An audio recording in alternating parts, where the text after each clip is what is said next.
Kolia de Serisha. Rose Kaberia Tina Shada. Litikenia Ramanda Rebos Taribos. Guria Bade Kariadana Bashata Naramasa. Literina Bakuri Bandara Bakusutari Babashi. Oriatana Maseketelea Shada. Praises, praises, praises. Praises, praises, praises, praises. Praises, praises, praises.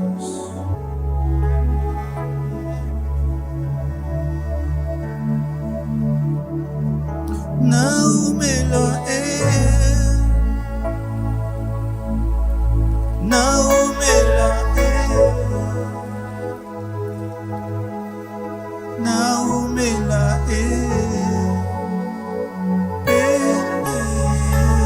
Nayo Naumela Naumela Naumela Bene Nayo Mosikate Mosikate Mosikate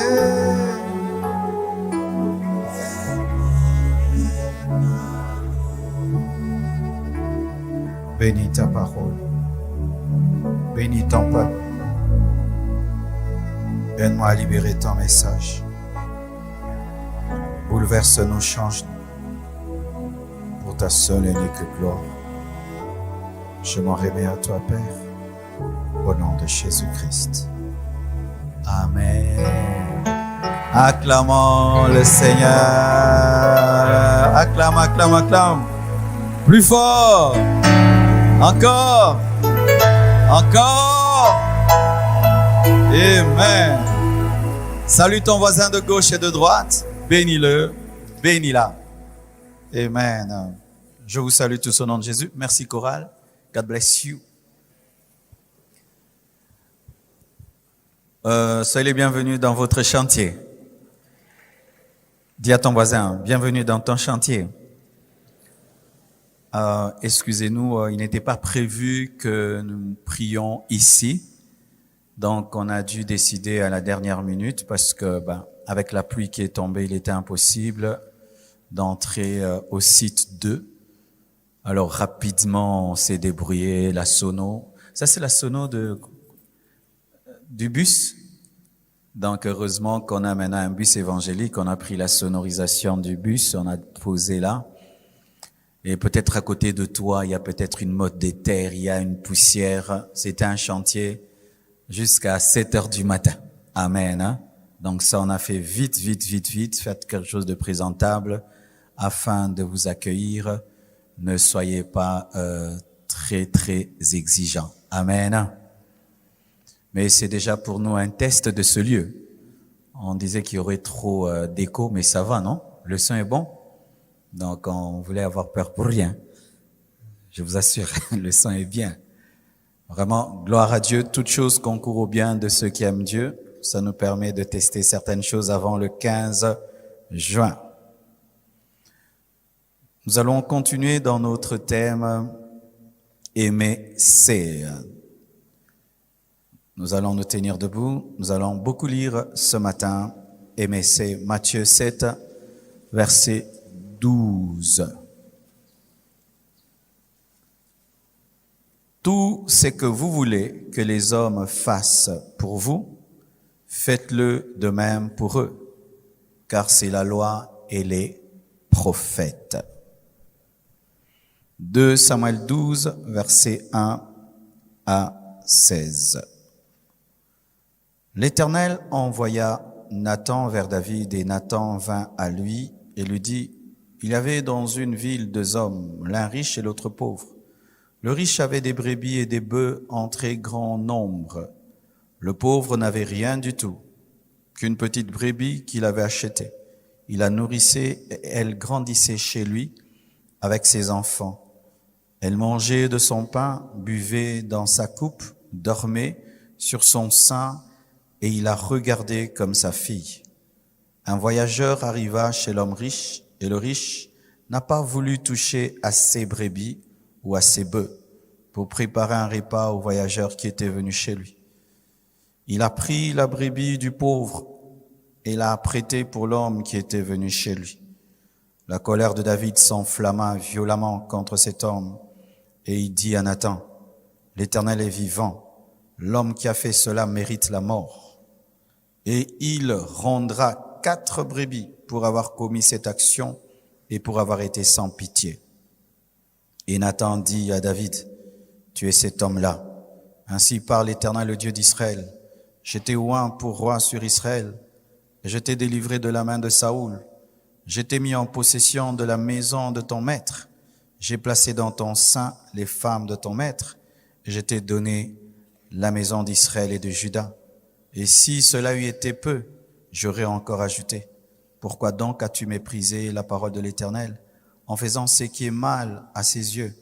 Tu as frappé de l'épée Uri, le Héthien, tu as pris sa femme pour en faire ta femme et tu l'as tué par l'épée des fils d'Ammon. Maintenant l'épée ne s'éloignera jamais de ta maison parce que tu m'as méprisé et parce que tu as pris la femme d'Uri le Héthien pour en faire ta femme. Ainsi parle l'Éternel, voici, je vais faire sortir de ta maison le malheur contre toi et je vais prendre sous tes yeux tes propres femmes pour les donner à un autre qui couchera avec elles à la vue de ce soleil. Car tu agis en secret et moi, je ferai cela en présence de tout Israël à la face du soleil. David dit à Nathan, j'ai péché contre l'Éternel. Et Nathan dit à David, l'Éternel pardonne ton péché, tu ne mourras point. Mais parce que tu as fait blasphémer les ennemis de l'Éternel, en commettant cette action, le fils qui t'est né mourra. Et Nathan s'en alla dans sa maison. L'Éternel frappa l'enfant que la femme d'Uri avait enfanté à David, et il fut dangereusement malade. Aujourd'hui, on va récupérer ceux qui ont médité la Bible il y a longtemps. Genèse 38, versets 6 à 26. Juda prit pour son premier-né une femme nommée Tamar. Premier-né de Juda, était méchant aux yeux de l'Éternel, et l'Éternel le fit mourir. Alors Juda dit à Onan, va vers la femme de ton frère, prends-la comme beau-frère, et suscite une postérité à ton frère.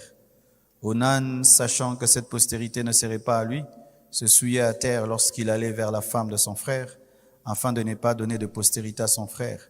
Ce qu'il faisait déplut à l'Éternel qui le fit aussi mourir. Alors Juda dit à Tamar, sa belle-fille, demeure veuve dans la maison de ton père, jusqu'à ce que Shéla, mon fils, soit grand. Il parla ainsi dans la crainte que Shéla ne mourût comme ses frères. Tamar s'en alla et elle habita dans la maison de son père. Les jours s'écoulèrent et la fille de Shua, femme de Juda, mourut. Lorsque Juda fut consolé, il monta à Timna vers ceux qui tondaient ses brebis, lui et son ami Hira l'Adulamite. On en informa Tamar et on lui dit, voici ton beau-père qui monte à Timna pour tondre ses brebis. Alors elle ôta ses habits de veuve, elle se couvrit d'un voile et s'enveloppa, et elle s'assit à l'entrée d'Énaïm sur le chemin de Timna, car elle voyait que Shéla était devenu grand et qu'elle ne lui était point donnée pour femme. Juda la vit et la prit pour une prostituée parce qu'elle avait couvert son visage. Il l'aborda sur le chemin et dit, laisse-moi aller vers toi, car il ne connut pas que c'était sa belle-fille. Elle dit, que me donneras-tu pour venir vers moi? Il répondit, je t'enverrai un chevreau de mon troupeau. Elle dit, me donneras-tu un gage jusqu'à ce que tu l'envoies? Il répondit, quel gage te donnerai-je? Elle dit, ton cachet, ton cordon et le bâton que tu as à la main. Il lui donna, puis il alla vers elle et elle devint enceinte de lui. Elle se leva et s'en alla, elle ôta son voile et remit ses habits de veuve. Juda envoya le chevreau par son ami Adulamite pour retirer le gage des mains de la femme. Mais il ne le trouva point, il la trouva point. Il interrogea les gens du lieu en disant, où est cette prostituée qui se tenait à Énaïm sur le chemin? Ils répondirent, il n'y a point eu ici de prostituée. Il retourna auprès de Juda et dit, je ne l'ai pas trouvée. Et même les gens du lieu ont dit, il n'y a point eu ici de prostituée. Juda dit, qu'elle garde ce qu'elle a. ne nous exposons pas au mépris. Voici, j'ai envoyé ce chevreau et tu ne l'as pas trouvé. Environ 3 mois après, on vint dire à Judas, Tamar, ta belle-fille, s'est prostituée. Et même la voilà enceinte à la suite de sa prostitution. Et Judas dit, faites-la sortir et qu'elle soit brûlée. Comme on l'a menée dehors, elle fit dire à son beau-père, c'est de l'homme à qui ces choses appartiennent que je suis enceinte. Reconnais, je te prie, à qui sont ce cachet, ces cordons et ce bâton. Et Judas les reconnut et dit, il est moins coupable que moi, puisque je ne l'ai pas donné à Shéla, mon fils, et il ne l'a connu plus. Acclamons la parole du Seigneur.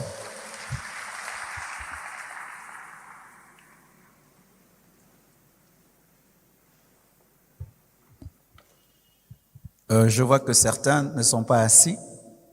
C'est mieux de monter au 2e gradin, comme ça vous pouvez vous asseoir là-bas. Tous ceux qui sont debout au 1er gradin, si on peut les aider, vous asseyez au 2e gradin, à moins qu'il y ait des chaises qui arrivent, mais je crois qu'il n'y a pas de place au niveau du 1er gradin. C'est mieux de vous mettre au 2e, s'il vous plaît. Aujourd'hui, je ne vais parler pendant quelques minutes. J'étais pas long au premier culte, j'espère également l'être au 2e. Aimer, c'est se mettre à la place de l'autre. Dis à ton voisin, mets-toi à ma place. Ton voisin de gauche,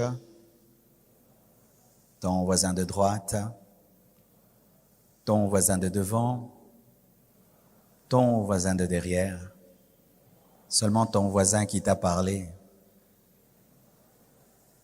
Amen. Tout ce que vous voulez que les hommes fassent pour vous, faites-le de même pour eux, car c'est la loi et les prophètes. Tout ce que tu veux qu'on te fasse, fais-le aux autres. Et tout ce que tu ne veux pas qu'on te fasse, ne le fais pas aux autres. Je peux tourner cela. Ne fais pas aux autres ce que tu n'aimerais pas qu'on te fasse. Ne fais pas aux autres ce que tu n'aimerais pas qu'on te fasse. L'amour agit ainsi. Quand tu aimes beaucoup quelqu'un, tu te mets toujours à sa place. Ça, je n'aimerais pas qu'on me fasse, je ne lui ferai pas ça. Ça, j'aimerais qu'on me fasse, je lui ferai ça. Mais lorsque l'amour s'en va, on fait, on dit, on agit sans se mettre à la place de l'autre. La profondeur de ce verset, c'est que l'amour tue l'égoïsme. L'amour tue le moi, l'ego. On cesse de penser qu'à soi et on commence à penser aux autres. Et Jésus l'établit comme un principe dans tous les domaines avant de faire, de dire, d'agir. Mets-toi toujours à la place de l'autre. Est-ce que tu supporterais ce que tu fais? Est-ce que tu supporterais ce que tu dis? Est-ce que tu supporterais tes actions? Et si tu ne supporterais pas tes paroles, tes actions, comment penses-tu que les autres peuvent le faire? Et 2 exemples criants nous sont donnés dans la parole. Le premier exemple, c'est David. David est un grand roi. Et en ce temps-là, la polygamie était permise, mais c'est pas la perfection. Parce qu'au commencement, un homme, une femme. Mais c'est à cause du mauvais cœur charnel des hommes que Dieu avait permis la polygamie. Mais ce n'est pas la perfection. David a ses femmes et Dieu lui ajoute même les femmes de Saoul. Il en a tellement. Et un jour, il se promène sur le haut de son château et il voit une femme se laver. Je pense pas qu'elle était exceptionnelle par rapport aux autres femmes qu'il avait. la curiosité. C'est la femme de qui? Et on lui précise, elle n'est pas célibataire. Et ce n'est pas n'importe quelle femme. C'est la femme de ton soldat. C'est la femme de ton militaire. C'est la femme de quelqu'un qui est en train présentement de risquer sa vie au front pour que toi, tu sois calme dans ton château. Malgré qu'il a cette information, il utilise son pouvoir royal et il prend cette femme. Et la femme revient, je suis enceinte. C'est là que ça devient grave pour lui. Il avait voulu pécher et cacher. Mais la grossesse, se dit, comment je vais faire pour cacher cette grossesse? Il dit, rappelez Uri, vite, vite, vite. Et humainement, tout militaire qui a duré au front, lorsqu'il rentre, il va vers sa femme pour se consoler. Mais Uri ne fait pas ça. Il refuse de coucher avec sa femme. Il refuse d'être dans sa maison. Pourquoi? Parce que l'arche de Dieu, l'armée de Dieu est au front. Lui ne peut pas se permettre d'être dans des bonnes conditions en soi. Son comportement était même un jugement contre David. Parce que David est resté dans son château pendant que l'armée se battait. Mais le militaire refuse d'être avec sa femme parce que l'armée est au front. Il était plus spirituel que David, plus patriote que David. On fait tout, on l'enivre et tout, mais malgré son ivresse, il est attaché à son principe. Et là, il se rend compte que la confusion qu'il voulait créer entre sa grossesse et celle d'Uri, ce piège, cette stratégie n'allait pas marcher. Et il dit à Joab de tuer Uri. Et comment? Il donne à Uri la lettre de sa mort. Connaissant encore la fidélité d'Uri, il sait que c'est un homme tellement loyal qu'il ne peut pas ouvrir la lettre que le roi lui a donnée. Une lettre qui contient sa mort, on donne dans ses propres mains, va donner au général. Et le général ouvre la lettre, donnée par Uri, il dit, place Uri au front, là où il y a les hommes forts, et retirez-vous qu'il meure. Il a la lettre de sa propre mort, loyal, fidèle à son roi, à son Dieu. Il meurt pour une chose qu'il ne connaît même pas. Et le général dit à David, mission accomplie, on l'a éliminé, la grossesse là, personne ne saura d'où elle vient. Eh ben, frères, sœurs, un prophète véritable, des prophètes qui n'ont pas peur et qui disent la vérité au roi. Et on en a besoin dans ce pays-ci. Des gens qui disent la vérité. Le prophète reçoit la révélation. Mais sage qu'il était. Même si tu es ouin, si tu n'es pas sage, tu vas mourir avant ton temps. Je répète, même si tu es ouin, si tu n'es pas sage, tu vas mourir avant ton temps. Il sait qu'il vient de découvrir quelque chose de grave parce que tu as attrapé le roi dans l'adultère et tu l'as attrapé dans le meurtre. Il peut te tuer directement. Il vient le voir avec un message. Il dit, j'ai une histoire à te raconter, quelque chose qui s'est passé dans le royaume. Il y a un homme riche qui avait des brebis et des multiples brebis. Et d'un autre côté, il y avait un pauvre qui n'avait qu'une seule brebis, qu'il a achetée. Il dormait avec cette brebis, mangeait avec elle, c'était comme sa fille. Et un jour, l'homme riche reçoit un visiteur et refuse de toucher à ses brebis et va prendre la seule brebis du pauvre. Que devons-nous faire à un tel homme? Écoutez la réponse rapide de David. Un tel homme doit mourir et il doit rendre au quadruple. Écoutez son jugement lorsqu'il ne s'agit pas de lui. Lorsqu'il suppose que c'est quelqu'un de très loin, il est dur. Il doit mourir, il doit rembourser au quadruple parce qu'il ne s'agit pas de lui.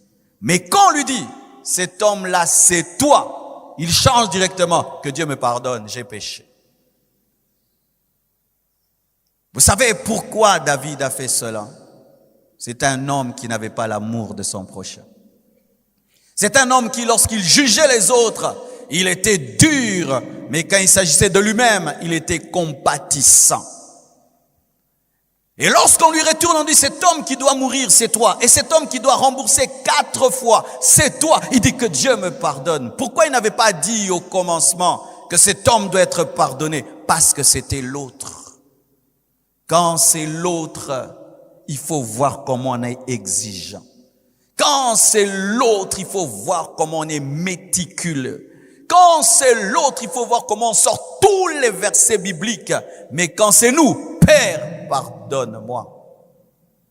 Et Dieu lui a dit, tu ne mourras pas, mais l'épée ne quittera pas ta maison. Il avait dit quoi? Il doit rembourser au quadruple. Et David a remboursé au quadruple. 4 brebis. Parce que la brebis, dans cette histoire, ce sont des hommes. Il a perdu l'enfant là, est mort. 2, Absalom est mort. 3, Amnon est mort, ses enfants. 4, Tamar a été violée. Il a payé ce qu'il a dit. Combien de fois nous sommes ainsi?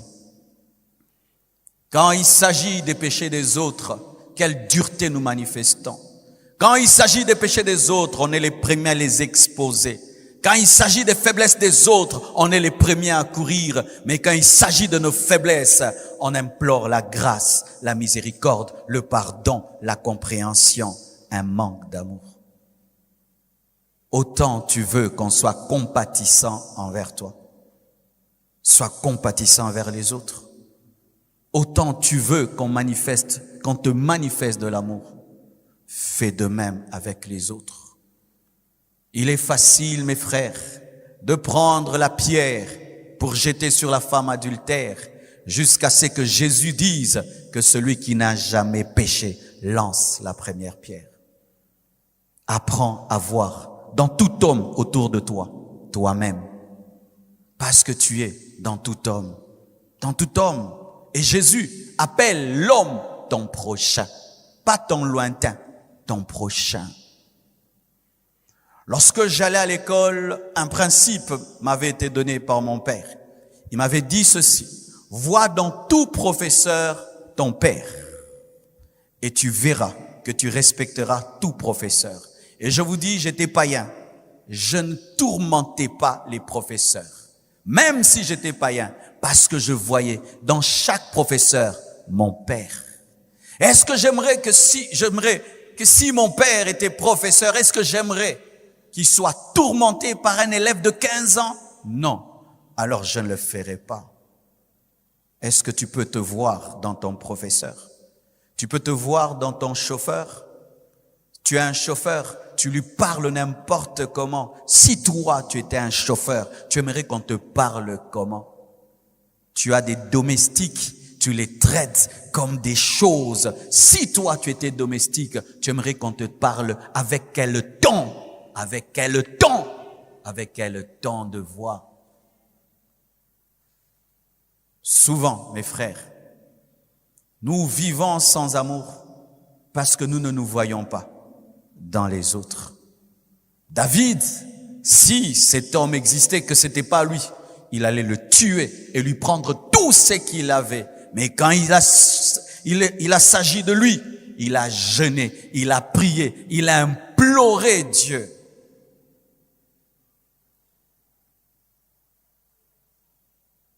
Et la deuxième histoire, qui est encore terrible. Judas, le fils de Jacob, enfante un enfant qui s'appelle Er. Cet enfant est méchant, tellement méchant que Dieu le tue. Et Er avait épousé une fille qui s'appelait Tamar. Et il ne laisse pas une postérité à Tamar. Et il y avait une coutume. C'est que lorsque ton frère mourait sans laisser des enfants, on te demandait d'épouser sa femme et tous les enfants que tu auras avec sa femme seront les enfants du défunt. Et on demande à Onan, épouse Tamar et fais-lui des enfants qui seront les enfants de Er. La Bible nous dit, Onan aussi était méchant comme Er et il a refusé d'accorder une progéniture à son frère et il répandait sa sémence par terre. Des doctrines sont sorties au sujet de cela. On appelle ça l'onanisme. On dit que la sémence de l'homme ne peut pas tomber par terre. Si elle tombe par terre, c'est un péché. Moi, je crois pas ça. Je suis contre les célibataires qui couchent ensemble et qui évitent des grossesses en jetant leurs sémences par terre. Oui, parce que déjà, il vous est interdit d'avoir des relations intimes. Mais si des personnes sont mariées et qu'elles utilisent le préservatif ou d'autres méthodes naturelles pour ne pas avoir d'enfants, moi, j'ai pas un verset contre cela. J'ai un verset contre l'avortement, j'ai un verset contre le meurtre, mais je n'ai pas de verset contre la contraception naturelle. Mais si vous avez des convictions autres où vous trouvez que le faire c'est mal, ne le faites pas parce que tout ce que se fait sa conviction est un péché. Mais ceux qui pratiquent cela et qui sont dans le mariage et qui évitent des enfants non désirés, je n'ai pas un verset contre cela. Sinon Dieu aimerait que tu aies une équipe de football que tu ne sauras pas nourrir. Alors Onan répandait sa sémence par terre pour ne pas donner d'enfants. C'est pourquoi Dieu l'a tué. Dieu l'a tué non pas à cause de la contraception, mais à cause de la méchanceté. Amen. Et Dieu le tue. Regardez, Tamar épouse l'aîné, il meurt. Le second, il meurt. Toi, tu es père. Est-ce que tu donnerais encore ton fils à une telle femme? Elle est supposée maudite, peut-être même sorcière. C'est une sorcière, elle tue ses maris. Mais il y avait un autre enfant qui s'appelait Sheila, qui était encore jeune. Alors Judas dit à Tamar, va faire ton veuvage chez toi à la maison, et lorsque Sheila grandira, je te le donnerai. Mais en soi, il ne voulait pas lui donner son troisième fils. Il se disait, celui-ci aussi va mourir. Sheila grandit, et Judas ne donne pas Sheila à Tamar. On dit à Tamar, ton beau-père, parce que lui aussi avait perdu sa femme, et il est allé tondre ses brebis. On dit, ton beau-père est allé tondre les brebis. Que fait Tamar? Elle porte les habits de prostituées. En ces temps-là, les prostituées couvraient leur visage. Vous imaginez ça? Les prostituées étaient couvertes, donc bien habillées. Ah, moi qui les baby fort. Alors, Tamar couvre son visage et elle se met à un coin là où Judas va la voir. Judas passe par là et la voit et pense que c'est une prostituée. Et il veut aller vers elle. Et Tamar lui dit, qu'est-ce que tu vas me donner? Il dit, je vais te donner un chevreau. Ok, mais il ne l'avait pas sur place. Il dit, mais quel est le gage que tu vas réaliser ta promesse? Et puis Judas lui dit, demande-moi ce que tu veux. Quand quelqu'un veut pécher, il devient bête. Il est pressé de pécher, il dit, demande ce que tu veux, vraiment. Hein? Chaque fois dans ta vie que tu vas sentir que ton intelligence est en mode pause, tu es en danger. Je répète. Chaque fois dans ta vie que tu sentiras que ton intelligence est en mode pause, tu es en danger. Et là, il dit, ok, je te donne. Et puis la femme dit, donne-moi ton cachet, donne-moi ta corde et donne-moi ton bâton. En ce temps-là, le cachet, la corde et le bâton, c'était comme si tu donnais ton passeport. C'est comme si tu donnais tes empreintes digitales. Il dit, donne-moi ton passeport. Il dit, ok, prends. Et il va vers elle. Elle n'est pas tombée enceinte avec elle n'est pas tombée enceinte avec Onan, mais elle tombe enceinte avec Judas, son beau-père. Vraiment, il faut faire un film avec cette partie-là. Elle tombe enceinte de son beau-père. Elle rentre chez elle, elle porte à nouveau les vêtements de la veuve. Mais 3 mois après, la veuve tombe enceinte. Et on dit, elle s'est prostituée. On va l'accuser où? Chez Judas. Judas, ta belle-fille s'est prostituée. Elle est enceinte de 3 mois. Écoutez Judas, et d'être brûlé. Comme David avait dit, il faut tuer et il faut rembourser x4. Elle doit être tuée. Mais cette fille était maligne dans le péché. Elle savait que cela allait arriver. Elle s'était déjà protégée. Elle a dit, ok. Elle prend la corde, elle prend le bâton, elle prend le cachet. Elle l'envoie seulement à Judas. Elle dit, allez dire à Judas, c'est celui à qui appartient cette corde, ce cachet et ce bâton qui m'a fait ça. Écoutez Judas, ni elle ni moi, personne n'est fautif.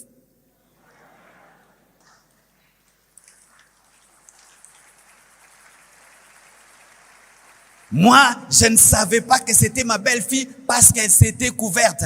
Mais moi aussi, c'est ma faute. Il fallait que je lui donne Sheila. Comme je lui ai pas donné Sheila, c'est pourquoi elle m'a fait ça. Tout le monde est sorti vivant. Personne n'a été brûlé. Pourquoi? Parce qu'elle s'était collée à lui. Si je brûle, nous brûlons. Il dit, oh, tu ne brûles pas parce que je vais brûler. Quand il s'agit de l'autre, brûlez! Quand il s'agit de toi, pardon. Combien de fois nous nous comportons ainsi, comme Judas? Et combien de fois nous avons fait du mal à des Tamar, alors que nous sommes aussi fautifs qu'elle? Aujourd'hui, frères et sœurs, ma prédication est circonstancielle. Lorsque je vois l'état de notre nation, c'est ce problème-là qui nous tue. Nous ne nous mettons pas à la place des autres. Le pays le plus riche au monde, potentiellement, qui aujourd'hui commence à devenir un village, mes frères. Ce qu'on a vécu là, c'est un village, hein. Vous savez ça? Nous sommes des villageois. Les villageois, alléluia. Mais vous vivez dans un village, non? Il suffit d'une pluie pour que tout change. Une pluie. Alors que la pluie est une bénédiction. Il ne faut pas attaquer la pluie, lancer le feu contre la pluie. Hein. C'est la bénédiction. Mais aujourd'hui, la bénédiction devient une malédiction. Ce n'est que dans les villages. Les villageois, alléluia. Oui, si on te dit, tu habites où? Moi, je suis à Kinshasa, le village Kinshasa. Ou quand il pleut, on tremble. Comment nous en sommes arrivés là? Comment nous en sommes arrivés là où la pluie dérange tout un programme au point où je commence à penser acheter des pirogues compassion. Je vous dis la vérité. Je suis très sérieux. Vous me connaissez, non? Et si ça fait encore ça, je veux aller, où est-ce qu'on va les pirogues d'air? C'est où? C'est où? Et je vais acheter des pirogues pour vous, comme ça. Je vous dis la vérité. Comment nous sommes devenus un village? Un manque d'amour. J'étais à une conférence à l'Unikin avec un grand professeur d'économie et un autre, je crois, de leadership. On était en train de parler pourquoi l'Afrique était là et pourquoi le Congo est ce qu'il est. Ils ont parlé de macroéconomie, ils ont parlé de microéconomique, ils ont parlé de leadership et tout. Et quand on dit, pasteur, qu'est-ce que tu dis? J'ai dit non. Au Congo, on n'a pas un problème de diplôme, on n'a pas un problème de licence, on n'a pas un problème d'intelligence, on n'a pas un problème des hommes charismatiques, on n'a pas un problème de talent. On a tout ça. Nous sommes un pays extraordinaire dans ce domaine-là. Nous sommes intelligents. Oh, les Congolais sont intelligents, talentueux. Regardez comment on bouge le monde. Mais notre problème, c'est que nous sommes pauvres en amour. Pauvres en amour. Et on commence à battre le record de la méchanceté. Le record mondial de la méchanceté.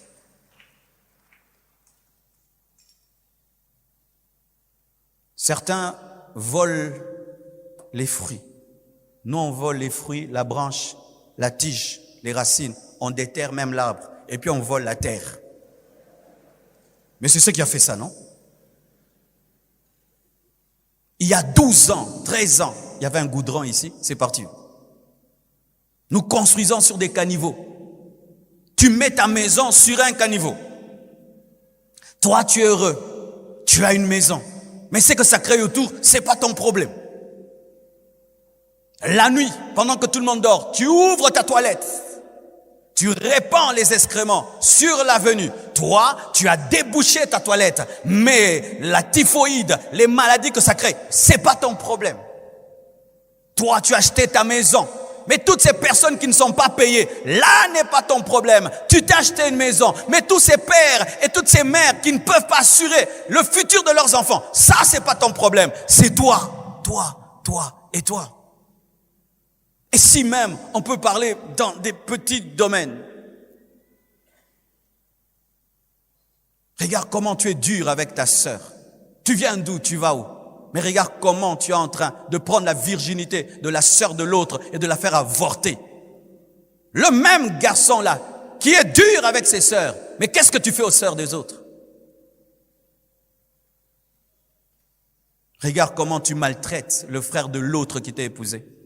Mais tu aimerais que tes frères soient heureux dans le mariage. Regarde comment tu as rendu malheureux le frère de l'autre parce que ton mari, c'est le frère de quelqu'un. Ta femme, c'est la sœur de quelqu'un.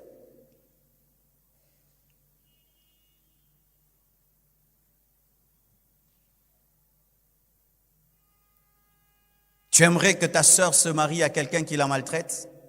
Regarde ce que tu fais à ta femme, elle est malheureuse. Tu aimerais que ton frère se marie à une femme qui le maltraite?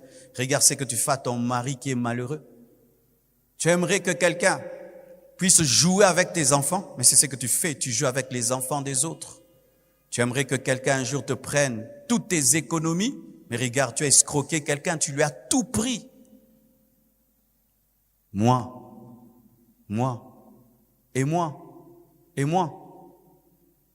On me donne l'argent d'une route qui doit faire 10 ans. Je commande une route qui va faire 2 ans.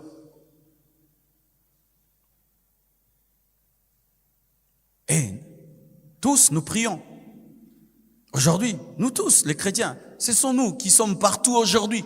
Les chrétiens, partout je voyage, les aéroports, partout. Frère, pasteur, je prie. Tout le monde prie. Mais ces gens qui prient n'ont pas d'amour.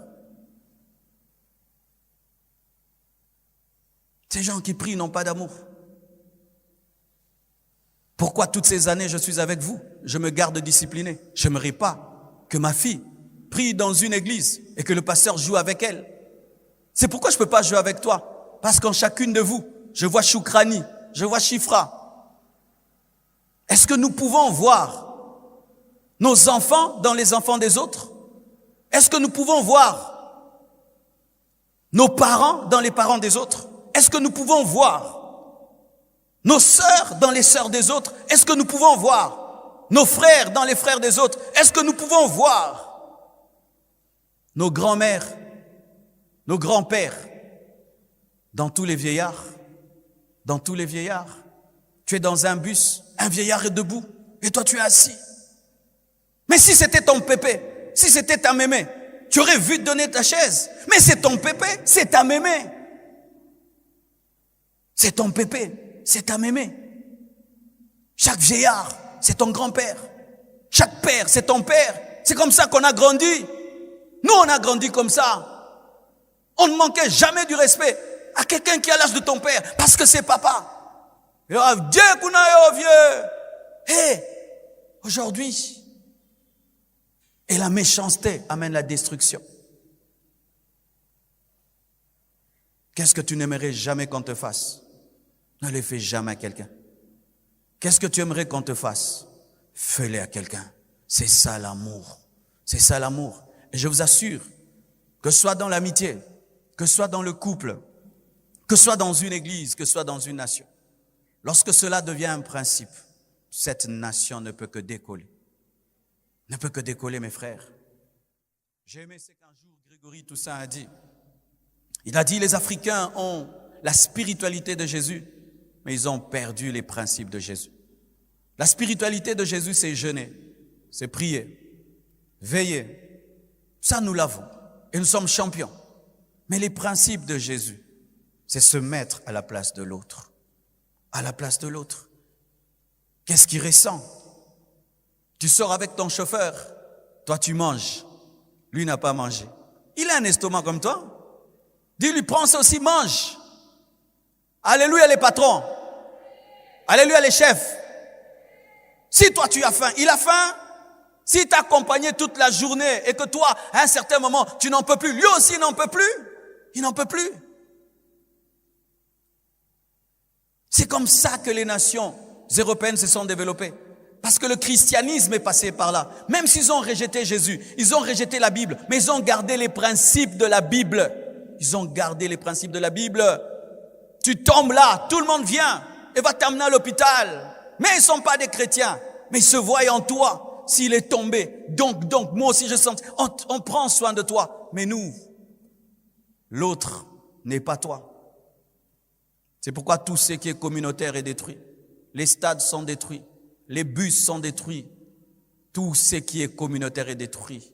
Les églises sont détruites. Quand on va finir ce beau temple et ce grand temple, est-ce qu'on saura le garder? Certains vont monter sur les cuves des toilettes. Ils vont voler même les papiers hygiéniques. Ils vont voler le parfum des toilettes. Ils vont porter même les essuies. Est-ce que je veux même mettre même un essuie dans les toilettes? Est-ce qu'il va survivre un jour? Au point, il faut écrire sur les toilettes, ne monte pas sur la cuve. Il va chevaucher la cuve. Pourquoi? Lui ne doit pas attraper des microbes. Mais ses pieds, ça là, il va les mettre sur la cuve. Lui qui sorte sans microbes, mais il te laisse les microbes là. Et il ne va pas essuyer. On laisse une toilette telle qu'on l'a trouvée. Tu trouves une toilette propre, tu la laisses propre. Pourquoi? Tu penses à l'autre. De la même manière, tu évites les microbes, tu dois penser que l'autre ne doit pas attraper les microbes. C'est comme ça qu'on vit dans la propreté. Lorsqu'on pense à l'autre, l'amour t'amène à vivre dans l'excellence. Aimerais-tu entrer dans une toilette et tu trouves des choses? Mais toi, quand tu en laisses, quand vous jetez vos tout dedans, quel plaisir il y a à voir ça? Ton sang, tu le jettes, ton sang, dans les toilettes publiques. Tu n'utilises pas la chasse. L'autre passera là. Ça peut se passer dehors, mais ça ne peut pas se passer parmi les enfants de Dieu. David, quand il a s'agi de lui, il voulait le pardon. Judas voulait la grâce. Mais quand c'est l'autre, il faut la dureté. Et cela amène la destruction. Heureusement, il y a quelqu'un de différent. Aimeriez-vous que j'en parle? La Bible dit dans Jean 10, verset 11, « Je suis le bon berger. Le bon berger donne sa vie pour ses brebis. Mais le mercenaire qui n'est pas le berger et à qui n'appartiennent pas les brebis, voit venir le loup, abandonne les brebis et prend la fuite. Et le loup les ravit et les disperse. Le mercenaire s'enfuit parce qu'il est mercenaire et qui ne se met point en peine des brebis. Je suis le bon berger. Jésus est le bon berger qui s'est mis à notre place. Il a vu qu'on allait finir en enfer, il a pris notre place. Il est devenu homme, il est devenu chair, il est devenu péché. Le châtiment qui nous donne la paix est tombé sur lui et par ses meurtrissures, nous avons été guéris. Il était abaissé pour qu'on soit élevé. Il a été séparé pour que nous soyons connectés. Il a été jugé pour que nous soyons justifiés. Il est allé dans les ténèbres pour que nous soyons allés dans la lumière. Il est devenu pauvre pour qu'on soit riche. Il est le divin substitut. Le divin substitut, celui qui se met à la place de l'homme. Mon frère, chaque fois que tu voudras vivre dans l'amour, voici une question que tu dois toujours te poser. Si c'était Jésus à ma place, qu'est-ce qu'il allait faire? Si c'était Jésus à ma place, qu'est-ce qu'il allait faire? Si c'était Jésus à ma place, qu'est-ce qu'il allait faire?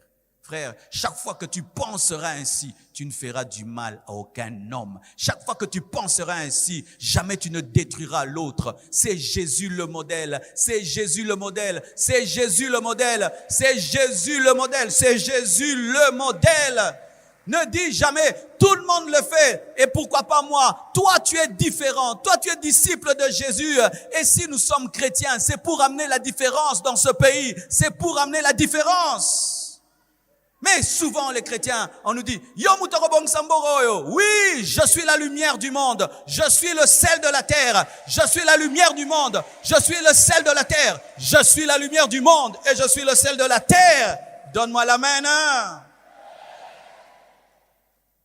Samedi, j'ai pris mes travailleurs.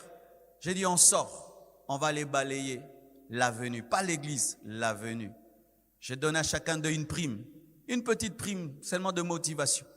Tout le monde est sorti. Les peintres, les carreleurs, tous les maçons, le cuisinier, tout le monde, on est sorti sur la rue. Mes frères, j'ai toujours habité là-bas. Les gens savent que je suis pasteur, mais ils ont su que je suis pasteur lorsque j'ai balayé la route.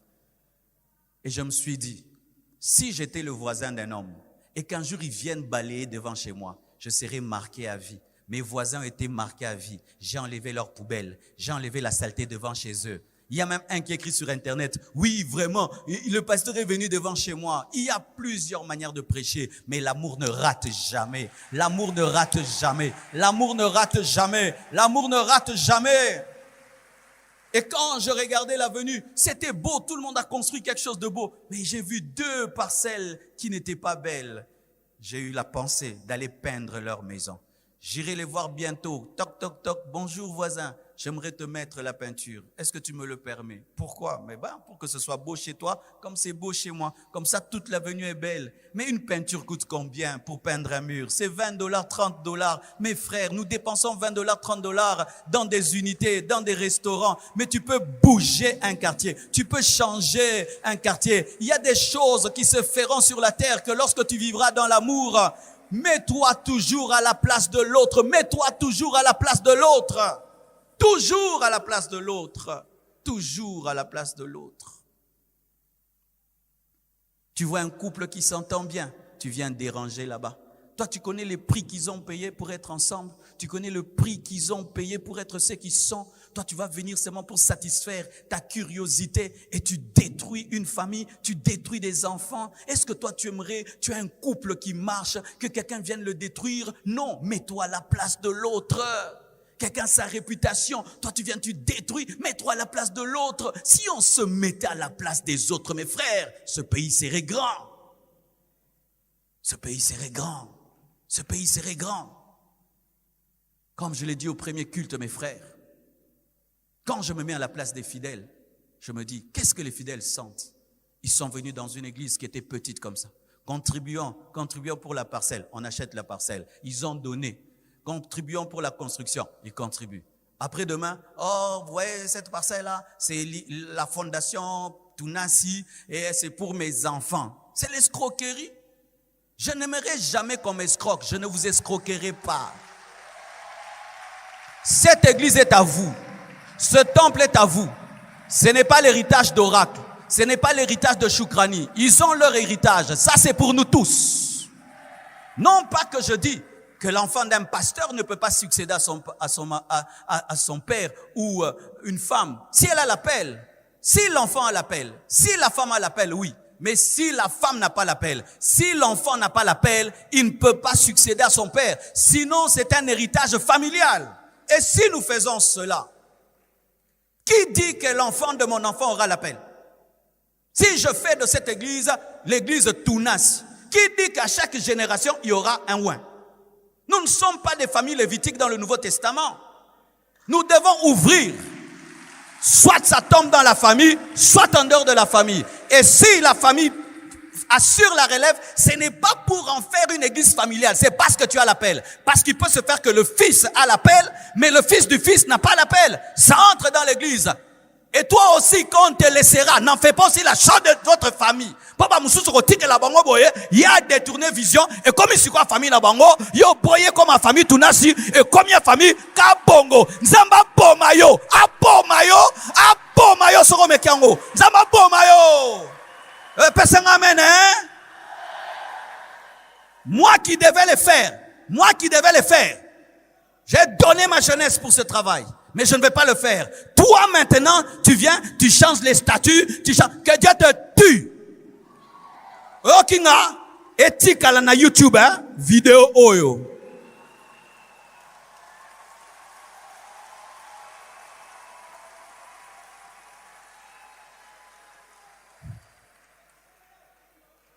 Regardez. J'ai été touché. Je vais à Dubaï. Tu vois un immeuble grand. Tu vois, c'est un homme qui a construit ça. Il sait qu'il va mourir, mais il construit ça. Il laisse ça à la postérité. Il n'est pas chrétien. Comment nous les chrétiens, on ne peut pas laisser des choses à la postérité? Que tout ce qu'on fait, ça doit être dans ta famille. Donc les païens sont plus saints que nous. Il y a des gens qui ont construit des ponts, qui ont construit des choses, mais qui ont laissé à la postérité. J'ai remarqué que tout ce qui devient familial ne dure pas dans le temps.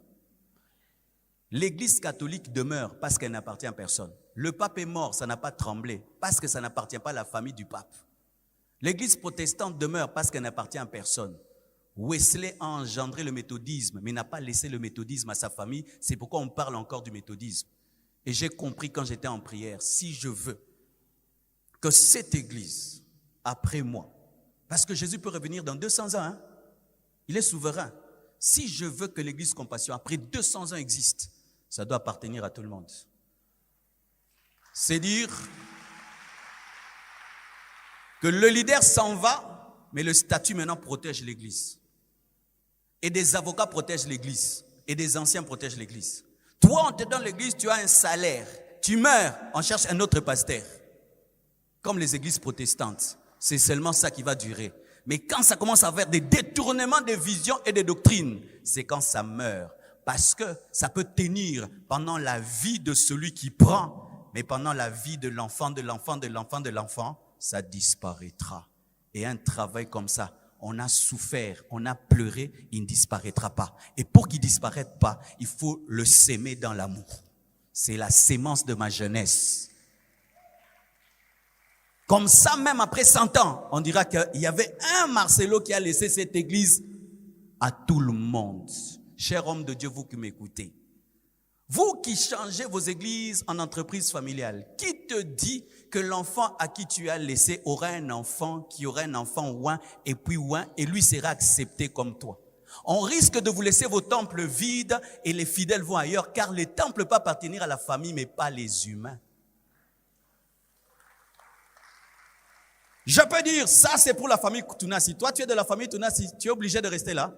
C'est ainsi que les églises vont se vider dans 25 ans à cause des successions sans amour. Je sais que ce que j'ai dit va me créer des problèmes. J'assume et j'accepte, je suis prêt. Je sais, mais dans le fond de vos cœurs, vous qui faites ça, quand vous étiez convertis au départ, c'était ça votre doctrine? Vous avez changé la doctrine en cours de route à cause de l'argent. L'argent.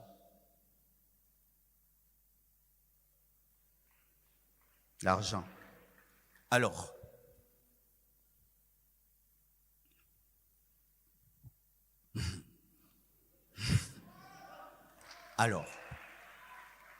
vraiment j'ai beaucoup médité dessus.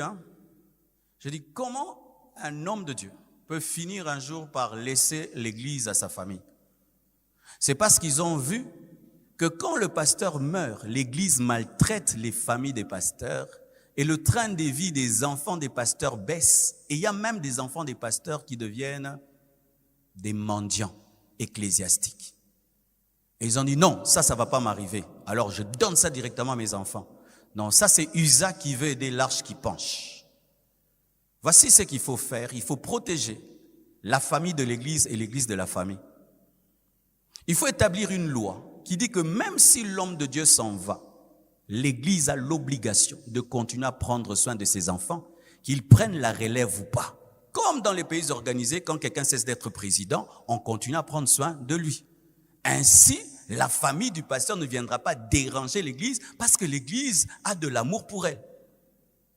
Et aussi maintenant, établir une loi, un statut qui protège aussi l'église de la famille du pasteur pour que la famille du pasteur ne vienne pas revendiquer l'église. Ainsi, tout le monde est en paix, et la famille et l'église, et tout continue bien. Bongote, bongote. Bongote, bongote. Oui, frère. Je bénis Dieu d'avoir réfléchi à ça pendant que je suis fort et en bonne santé. Et parmi même les choses aussi qu'il faut faire, c'est que pendant que tu es vivant, que Dieu te donne de voir déjà ta relève. Et lâcher les choses pendant que tu es vivant, afin de gérer pendant que tu es vivant la transition. Et c'est maintenant ma prière. Depuis que j'ai atteint 50 ans, ma prière, montre-moi ma relève. Si ma relève n'est pas dans ma famille, montre-moi. Si c'est dans ma famille, montre-moi. C'est maintenant ça ma prière.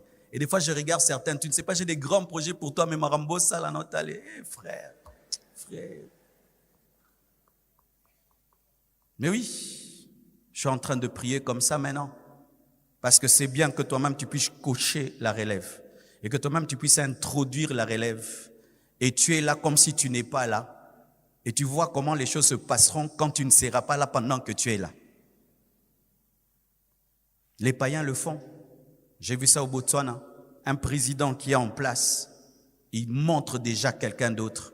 Et il le laisse et coach pour que les choses se passent comme il veut. Et vous voyez comment le Botswana aujourd'hui est devenu une puissante nation, rien qu'avec 6 ou 7 présidents réellement démocrates. Si les païens réussissent ça, comment nous, les enfants de Dieu, ne réussissons pas ça à cause de l'amour de l'argent? Quand je me mets à la place des fidèles, certains sont ici, ça fait 20 ans. Tu sais, quand tu as prié dans une église pendant 20 ans, tu as du mal à prier ailleurs. Hein? Alors tu vas troubler tous ces gens-là. Ils vont maintenant se débrouiller. Si vraiment on vous aime, on doit penser à votre stabilité. Parce que les brebis boivent de l'eau là où il y a la stabilité. Là où il n'y a pas la stabilité, les brebis ont peur parce qu'elles craignent qu'il y ait un crocodile dans l'eau. À bon entendeur, que Dieu vous bénisse abondamment.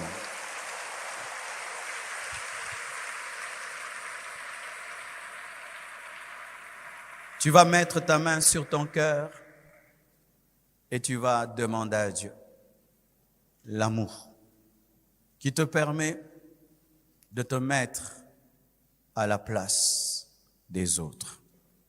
Prions au nom de Jésus.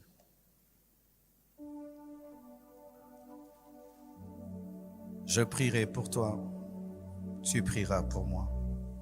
Ensemble, nous verrons la gloire du Dieu vivant.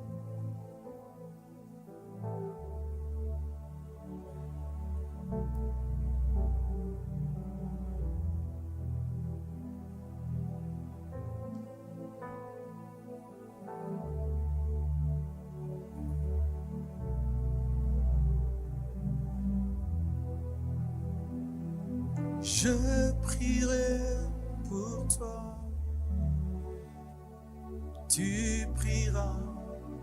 moi. Ensemble nous verrons la gloire du Dieu vivant. Je prierai pour toi, tu prieras pour moi. Ensemble nous verrons la gloire du Dieu vivant. Je prierai, tu prieras. Ensemble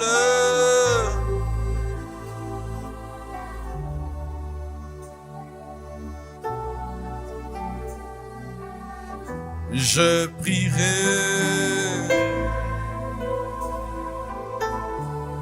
tu prieras. Ensemble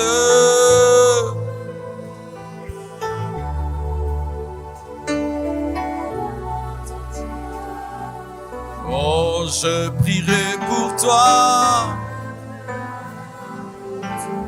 tu prieras pour moi. Ensemble